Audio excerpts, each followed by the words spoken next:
Isinuko ng mga miyembro ng Sputnik Gang sa loob ng New Bilibid Prisons ang 35 sachet ng iligal na droga, 2 ice pick at 1 cellphone. Resulta raw ito ng dialogue ng Bureau of Corrections of Bucor sa mga inmate noong Sabado laban sa mga kontrabando sa Bilibid.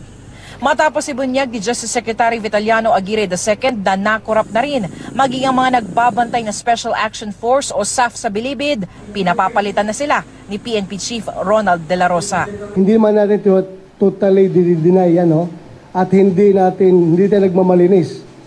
But pag kinausap ko naman yung SAP contingent doon, kinausap ko yung SAP director, sila nga mismo rin gusto nang umalis doon dahil wala silang complete control. Dati raw sa Building 14 lang ang mga drug lord. May mga inilipat na sa maximum, medium at minimum security. Tanging sa Building 14 at maximum security lang nagbabantay ang SAF.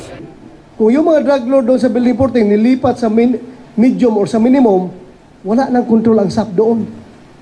Wala nang control. Hindi na kung mayroong magpumasok na mga kontrabando doon, like gadgets, cellphones, laptop, computers, hindi na masisita ng SAF yan. Sana, how I wish, ibalik lahat ng drug lord doon sa Building 14 at SAF ang magagwardya. SAF na raw ang humiling na palitan na sila sa Bilibid. Gusto ko palitan na buo.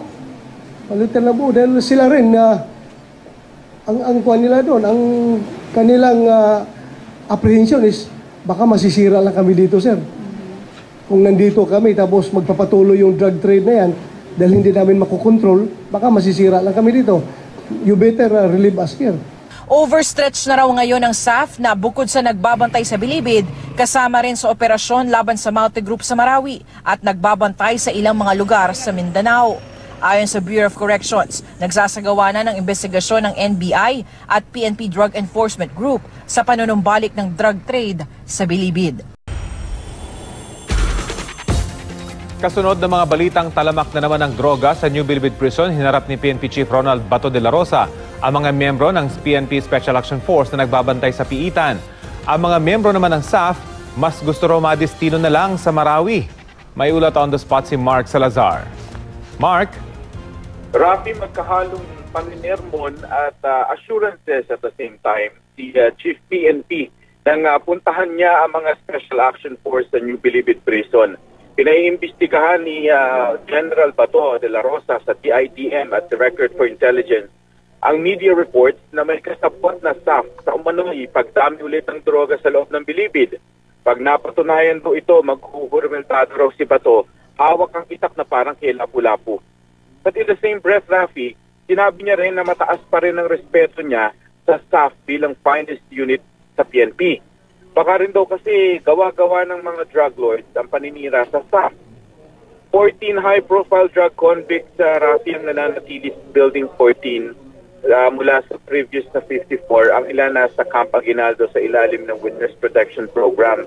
Ang problema raw dito ni General Bato, meron din daw mga high-profile drug convicts na kagaya ni Peter Ko na nilipat daw sa medium facility na hindi na nasasakop ng staff. Tinanong pa ni Bato ang mga taga-staff kung sinong gustong maalis na sa Bilibid at Marawi na lang. Lahat naman sila nagtaas ng kamay. Sang-ayon si General Bato kay Secretary Aguirre ng DOJ na marines na lang ang pagpantayin sa Bilibid. Sayang naman daw yung urban warfare expertise ng staff na magagamit sana sa Marawi, nagbabantay lang sa bilangguan. Ayon din kay General Bato, suggest na raw ito kay Pangulong Rodrigo Duterte na Army o kaya ay Marines na lang ipalit, pero hindi na raw siya nakapag-follow up sa Pangulo. Ang sentimiento daw among staff ay gustong magpatanggal na talaga sa Bilibid kaya masira pa ang kanilang reputasyon doon. Sinabi rin naman ni General Bato na kahit may ganitong mga aligasyon ay hindi niya kino-consider na failure ito ng staff sa ang kanilang destino sa Bilibid. Pero nung tinanong si Bilibid sa President Roberto Rabo ng Bucor, gusto niya pa rin na staff ang makatulong nila sa pagbabantay. Aminado naman si Staff Deputy Commander Basni, Chief Superintendent Basni, na medyo masakit na ginagawa raw nila ang kanilang trabaho pero pinagpipintangan pa sila. Nagsasagawa naman daw sila ng regular rotation sa Bilibid para ma-avoid yung familiarity sa mga convict. Wala rin daw silang nakukuhang report sa sarili nilang Intel office tungkol sa staff na involved sa droga. Rafi? Mark, in the first place, hindi ba dapat temporary lang naman yung pananatili dyan ng mga SAF personnel habang nagsasagawa ng reform yung BGMP? Hindi ba ganun dapat yung arrangement nila? Oo, Rafi, ang unang destino nila dapat ay 3 months lang kasi ang mission daw lang naman talaga ng staff doon ay mag-set up ng template kung paano yung epektibong pagbabantay sa NPP. Kaya lang, nung magawa na raw nila yung template at sila na rin daw nag-implement, kahit yung mga taga-SAF na raw nagtatanong sa kanilang commander, kung sila ba'y aalis na dahil tapos na yung kanilang mission, wala naman daw pull out na in-order sa kanila. Kaya umabot pa sila ng ganito katagal na para sa kanila ay parang waste pa ng kanilang training bilang mga eksperto sa urban warfare at hindi sa pagbabantay lang ng bilangguan, Rafi. At you would understand, syempre, na naiinggit sila na yung ibang kasamahan nila ay nasa Marawi at ini-employ yung sinabi mo nga ay training nila. Pero Mark, nabanggit ba kung kumusta naman yung reform ng mga talagang tunay na nagbabantay dyan sa New Bilibid prisons? Well, ang sabi ni Deputy Commander Chief Superintendent Dennis Basni, ay ano naman daw, na-implement naman daw na maayos ng kanilang template. Kaya nga lang, ang naging problema kasi nila rito, Rafi, ay hindi pa rin naman talaga 100% yung kanilang supervision sa buong facility.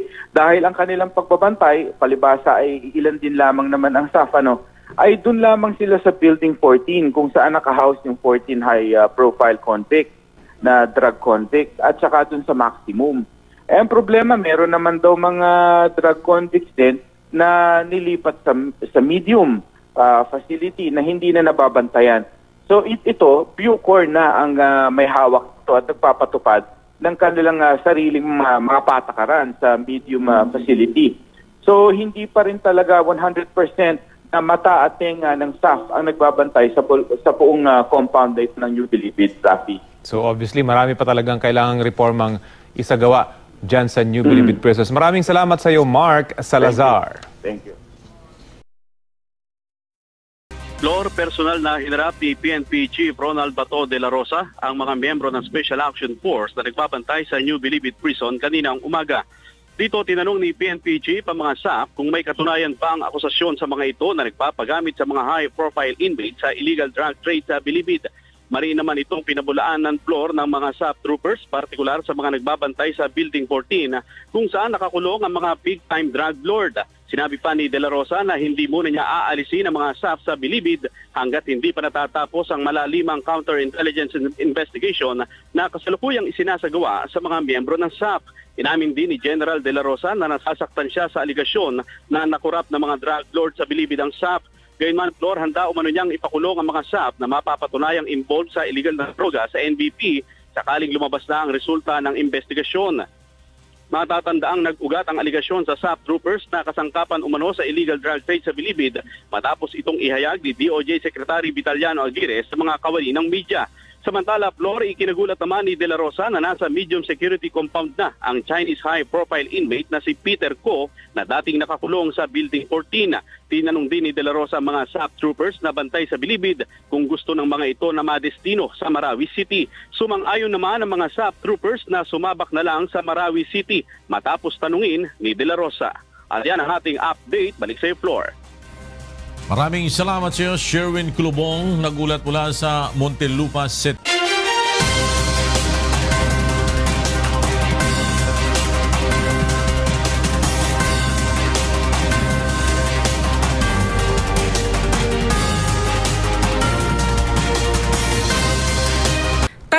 limang sachet ng illegal na droga, 2 ice pick at 1 cellphone ang isinuko ng Sputnik Gang sa Bilibid. Kasunod yan ng dialogue ng Bureau of Corrections of Bucor sa mga inmate nitong Sabado. Hindi na nga naitanggi ni Justice Secretary Vitaliano Aguirre II na may kalakalan na naman ng droga sa Bilibid. I have received reports that there were some reactivation and we are doing something about this. Sinisipa niya ang mga Special Action Force na inatasan ng Pangulo na magbantay sa Bilibid dahil naging korap na umano. Pinapapalitan na sila ni PNP Chief Ronald De La Rosa. Hindi man natin totally deny yan, no? At hindi tayo nagmamalinis.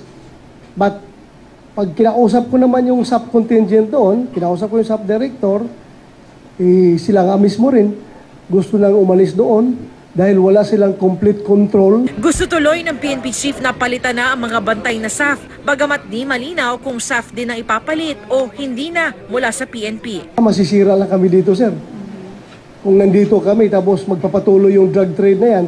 Nilinaw rin niyang sa Building 14 lang nagbabantay ang SAF dahil naroon lang noon ang mga drug lord. Pero ngayon daw, may mga inilipat na sa maximum, medium at minimum security compounds. Kung yung mga drug lord doon sa Building 14 nilipat sa medium or sa minimum, wala nang control ang SAF doon. Wala nang control. Hindi na kung mayroong magpumasok na mga kontraband doon, like gadgets, cellphones, laptop, computers, Bucor pa rin na nasa ilalim ng Justice Department ang may hawak ng ibang selda maliban sa Building 14. Hiniritan tuloy ni dating Justice Secretary Laila De Lima ang DOJ. Binansagan daw siyang drug queen dahil siya raw ang sinisi kung bakit may illegal drug trade sa Bilibid. Pero ngayon, inaamin daw ni Aguirre na kahit nakakulong na siya at sa kabila ng mga hakbang nito, hindi pa rin nasasawata ang problema sa droga. PNP Chief Ronald Bato de la Rosa nagtungo sa New Bilibid Prison para personal na kausapin ang mga miyembro ng Special Action Force ng PNP. Kaugnay ito sa alegasyon ni Justice Secretary Vitaliano Aguirre na bumalik na umano ang kalakalan ng iligal na droga sa loob ng kulungan. May report si Eunice Samonte. Eunice. Alex, kanina umaga, personal na napasugod itong si Chief PNP Police Director General Ronald Bato de la Rosa sa New Bilibid Prison upang personal na malaman ang katotohanan kung mayroon nga ba talagang kinalaban itong mga PNP SAF o Special Action Forces sa paglaganap ng iligal na droga sa New Bilibid Prison. Ito ay kaugnay pa rin na naging pahayag ni Department of Justice Secretary Vitaliano Aguirre II na lumalaganap na naman umano ang ipinagbabawal na gamot sa Bilibid dahil sa pagsasabuatan umano ng ilang opisyal at bantay na SAF. Ayon kay Chief PNP, sa media niya na rin mismo nabalitaan ang naging pahayag ni DOJ Secretary at wala umanong formal na naging pag-uusap sa pagitan nilang dalawa. Sa katunayan, kung maaari nga lang umano ay nais na rin ng SAF Director na may alis ng SAF sa Bilibid kung maaari upang di na maipit sa mga kontrobersyal sa loob ng Bilibid. Lalo pat aniya habang matyagang nagbabantay ang mga SAF ay may order na rin na nailipat na sa medium security ang isa sa mga high-profile drug lord na si Peter Ko. Tiwala na ba ng PNP Chief sa mga tinaguriang tagaligtas o PNP SAF na nakabantay sa mga drug lords? Ayon kay Chief PNP, wala umano siyang bahid ng pagdududa sa mga SAF dahil sa integridad ng mga ito. July 20, 2016 na magsimulang ma-deploy ang PNP SAF sa New Bilibid Prison upang mapalitan at maihinto na ang kalakaran ng iligal na droga sa New Bilibid Prison. Ngunit ayon kay SAF Deputy Director Chief Superintendent Dennis Basni, ang 3 buwan na dapat sanang palitan ng pagbabantay sa New Bilibid Prison kasama ang Marines ay na-extend ng DOJ sa 6 na buwan at hindi na nabigyan ng kapalit, kaya ngayon ay tuloy-tuloy pa rin ang pagbabantay ng SAF. Aniya, sa loob ng panahong inilagi ng PNP SAF sa New Bilibid Prison ay nagkaroon ito ng magandang kooperasyon sa mga empleyado at nakipagtulungan rin umano ito para sa maayos na pagkaka-report at pagkaka-aresto sa mga kahina-hinalang inmates. Kaya aniya, kung PNP SAF lang talaga ang tatanungin, wala umanong basehan ang alegasyon na bumalik na ang kalakaran ng iligal na droga sa Bilibid. Samantala, matapos naman ng closed-door meeting sa pagitan ng liderato ng PNP, SAF at ng New Bilibid Prison, napagkasunduan na magkakaroon ng mabusising investigasyon sa mga opisyal ng SAF at kung mapatunayan na mayroon ngang sabuatan ay dadaan umano ito sa legal na proseso. Ngunit kung si New Bilibid Prison Superintendent Roberto Rabo naman ang tatanungin, aniya malaking bagay ang pagkakatalaga ng SAF sa NBP dahil sa di matatawarang disiplina at kaayusan na nanumbalik sa Bilibid magmula nang maitalaga dito ang SAF. Matatandaan sa mga unang buwan ng pagkakatalaga ng SAF sa NBP, nakumpiska na rin ang mga cellphones at mga power banks mula sa Building 14 at Maximum kung saan nakakulong ang mga high-profile inmates. Sa ngayon, naabot na sa humigit kumulang 400 personnel ng SAF o 2 kumpanya ang nakadeploy ngayon sa New Bilibid Prison, particular na nga dyan sa Building 14 at sa Maximum. Samantala, tiniyak naman ng PNP na pinag-igting nila ang pagbabantay at hindi na maaaring makalusot pa ang iligal na droga sa loob ng New Bilibid Prison. At yan muna ang pinakahuling balita mula dito sa Campo Crame para sa Bayan, Eunice Samonte. Okay, maraming salamat, Eunice Samonte.